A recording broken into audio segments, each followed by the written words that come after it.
bugun men juda muhim masalani tushuntiraman. Voyinkomat, ya'ni harbiy hisob bo'limi xodimlari ayrim holatlarda odamning uyiga to'g'ridan-to'g'ri kelishi mumkin. Bu gap faqat yoshlar yoki harbiy xizmatga chaqiriladiganlar haqida emas. Bu mavzu pensionerlarga ham, ularning farzandlariga ham, uyda yolg'iz yashaydigan keksalarga ham tegishli. Chunki ko'pchilik men pensiyadaman, menga hech kim kelmaydi deb o'ylaydi. Amalda esa harbiy hisob, hujjatlarni aniqlashtirish, manzilni tekshirish, tibbiy yoki ijtimoiy ma'lumotlarni yangilash kabi sabablar bilan eshik taqillashi mumkin. Shuning uchun bu videoni oxirigacha ko'ring. Men kimlar xavotir olishi kerak? Kimlar xotirjam bo'lishi mumkin? Uyga kelishsa nima qilish kerak? Qanday hujjat so'rash kerak? Nimaga imzo qo'yish mumkin va nimaga shoshilmaslik kerakligini oddiy tilda tushuntiraman. Hozir kanalga obuna bo'ling. Videoga like bosing, chunki bunday ma'lumotni oldindan bilgan odam hech qachon vahimaga tushmaydi. Avvallari ko'pchilik voyinkomat bilan aloqani faqat bitta holat bilan bog'lardi. Yigitlar harbiy xizmat yoshiga yetadi. Chaqiruv qog'ozi keladi. Keyin tibbiy ko'rikdan o'tadi. Pensionerlar esa bu tizimdan butunlay chetda qolgandek tuyulardi.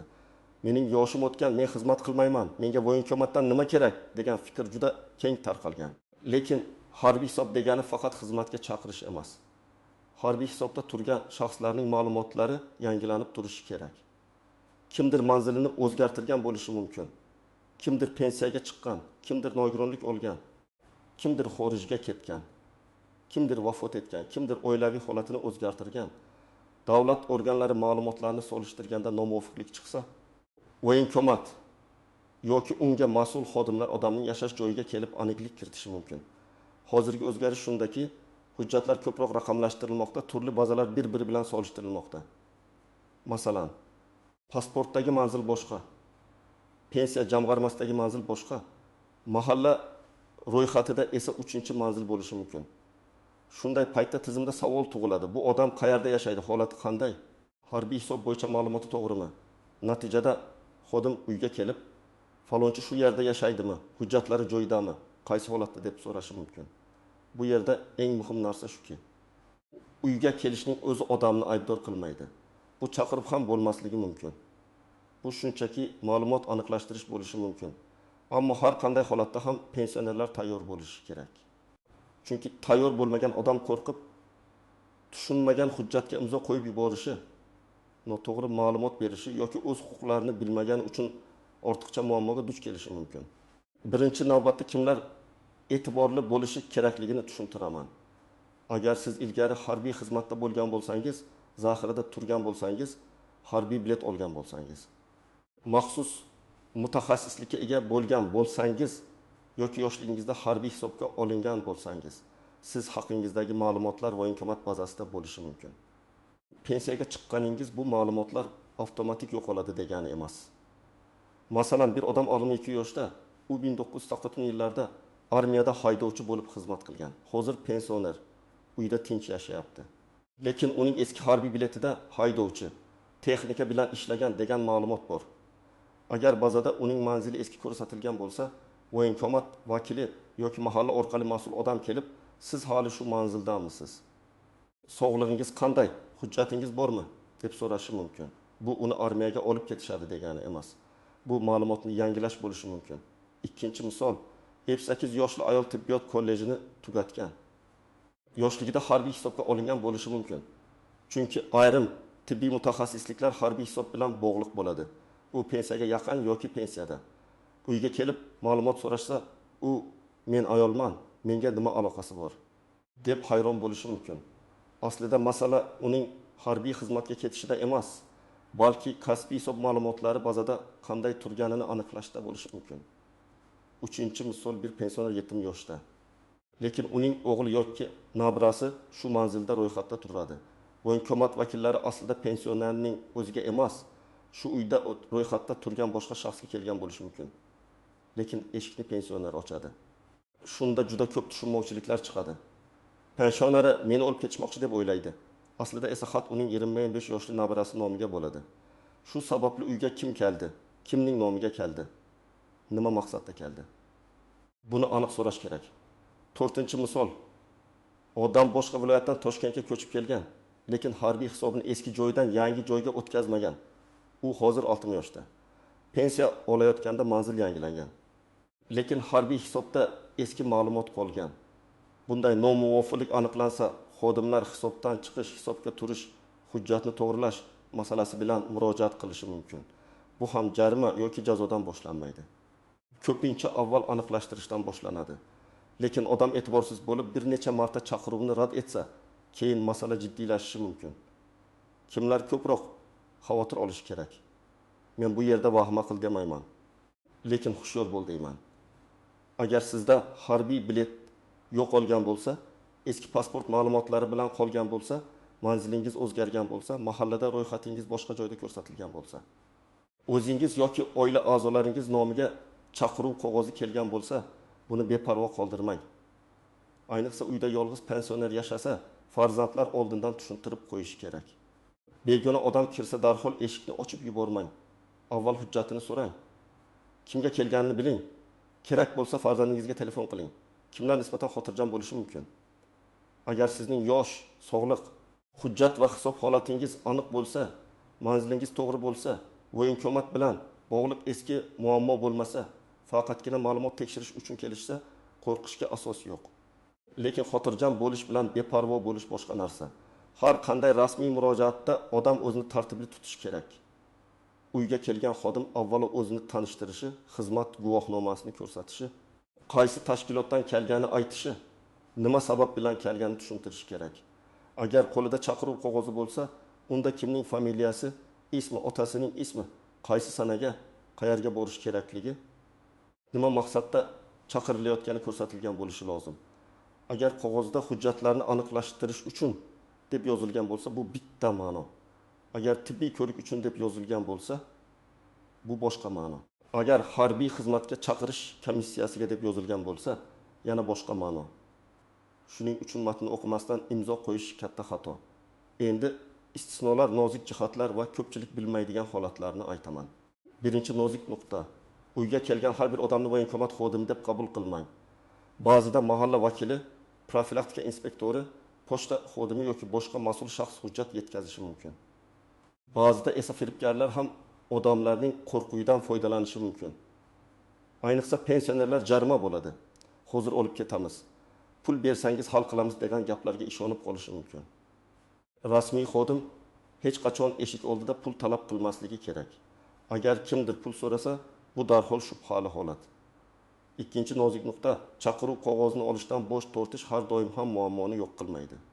Ba'zi odamlar men imzo qo'ymasam, demak menga hech narsa kelmagan bo'ladi deb o'ylaydi. Amalda esa hujjat yetkazilgani haqida dalolatnoma tuzilishi, guvohlar ishtirokida qayd qilinishi yoki boshqa tartibda rasmiylashtirilishi mumkin. Shuning uchun eng to'g'ri yo'l bu hujjatni diqqat bilan o'qish, tushunmagan joyini so'rash, nusxa olish, keyin qonuniy tartibda harakat qilish. Uchinchi nozik nuqta. Pensionerning yoshi har doim ham barcha savollardan ozod qilmaydi. Ma'lum yoshdan keyin odam harbiy xizmatga chaqirilmasligi mumkin. Sog'lig'i yoki pensiya holati sababli majburiyatlari cheklangan bo'lishi mumkin. Lekin hujjatni aniqlashtirish, hisobdan chiqarish, ma'lumotni yangilash, oila a'zosining manzilini tekshirish kabi ishlarda savol tug'ilishi mumkin.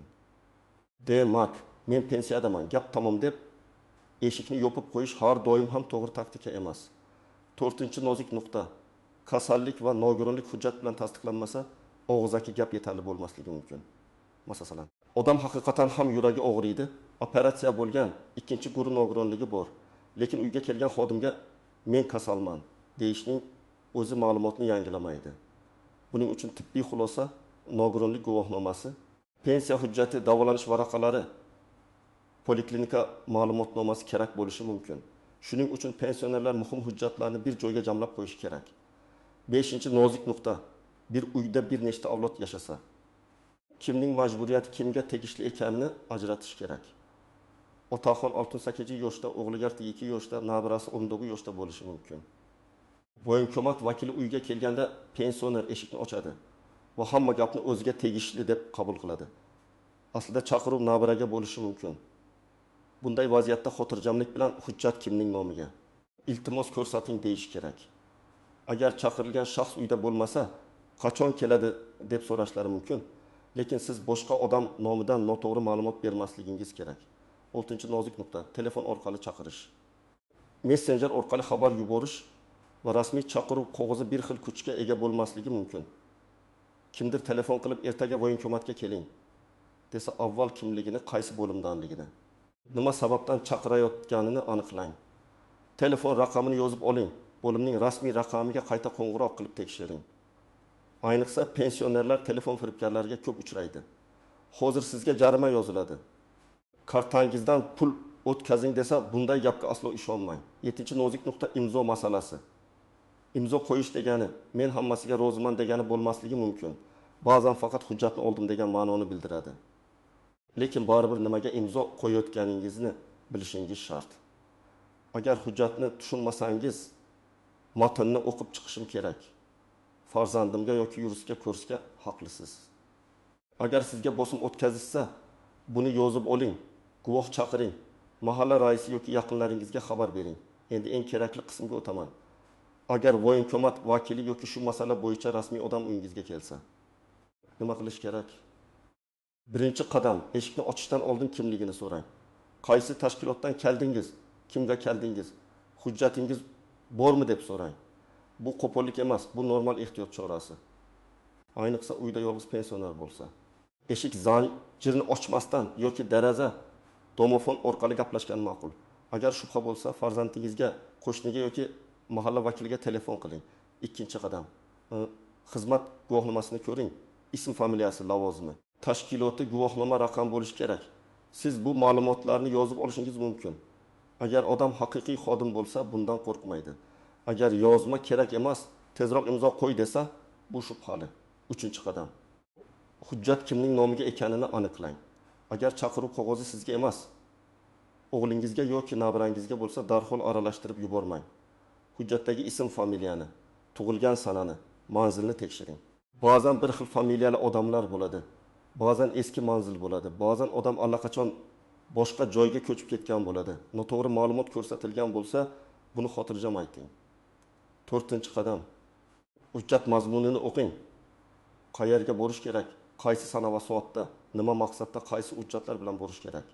Agar siz pensioner bo'lsangiz va sizni hujjatlarni aniqlashtirish uchun chaqirishsa, borishdan oldin pasport yoki ID karta, harbiy bilet bo'lsa harbiy bilet, pensiya guvohnomasi, tibbiy hujjatlar, nogironlik hujjatlari, yashash manzili bo'yicha ma'lumotlarni tayyorlang. 5-qadam, hech qachon pul bermang. Jarima bor, shu yerda to'lab qo'ying. Hujjatni yopamiz, ro'yxatdan chiqaramiz degan gaplar juda xavfli. Rasmiy to'lov bo'lsa ham u bank, kassa, elektron tizim yoki rasmiy kvitansiya orqali bo'ladi. Eshik oldida naqd pul berishdan saqlaning. 6-qadam, sog'lig'ingiz yomon bo'lsa, buni hujjat bilan ko'rsating. Masalan, siz yura olmasangiz, operatsiyadan keyin bo'lsangiz, nogironlik bo'lsa, voyinkomatga borish qiyin bo'lsa, farzandingiz orqali yoki yozma ariza bilan xabar berish mumkin. Arizada sog'lig'im sababli belgilangan vaqtda bora olmayman. Tibbiy hujjatlarim ilova qilinadi. Masalani qonuniy tartibda ko'rib chiqishingizni so'raysman deb yozish mumkin. Bunday arizani topshirganda kirim raqami yoki qabul qilinganini tasdiqlovchi belgi olish muhim. 7-qadam, barcha hujjatlarning nusxasini saqlang. Chaqiruv qog'ozining suratini oling. Kim olib kelganini yozib qo'ying, sanani belgilang. Agar keyin siz kelmadingiz degan savol tug'ilsa, sizda nima bo'lganini ko'rsatadigan ma'lumot bo'ladi. Hujjatlar bilan ishlashda tartib eng katta himoya. 8-qadam. Borish kerak bo'lsa, yolg'iz bormaslikka harakat qiling.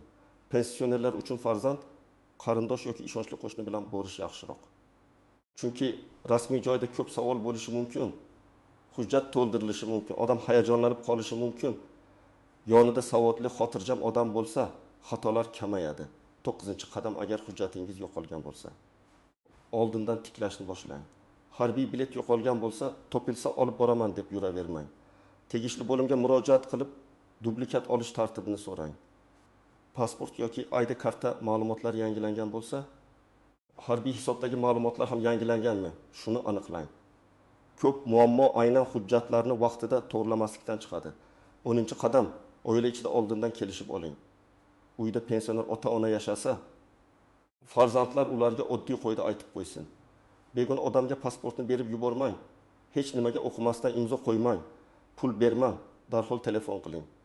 Bu juda oddiy ko'rinadi. Lekin amalda ko'p pensionerlar aynan shu yerda adashadi. Yana bir muhim maslahat, voyinko'matga borganingizda hurmat bilan, lekin qat'iy gapiring. Men hamma narsani qonuniy tartibda tushunmoqchiman. Iltimos, nima sababdan chaqirilganimni tushuntiring. Qaysi hujjat yetishmayapti? Qanday ariza yozishim kerak? Javobni yozma shaklda olsam bo'ladimi deb so'rang. Ba'zan odam o'zi ham qo'rqib savol bermaydi. Savol bermagan odam esa tushunmagan narsasiga rozi bo'lib qolishi mumkin. Agar sizni hisobdan chiqarish kerak bo'lsa, masalan yosh, sog'lik yoki boshqa asos bo'yicha buni og'zaki emas, hujjat bilan rasmiylashtirish kerak. Bo'ldi.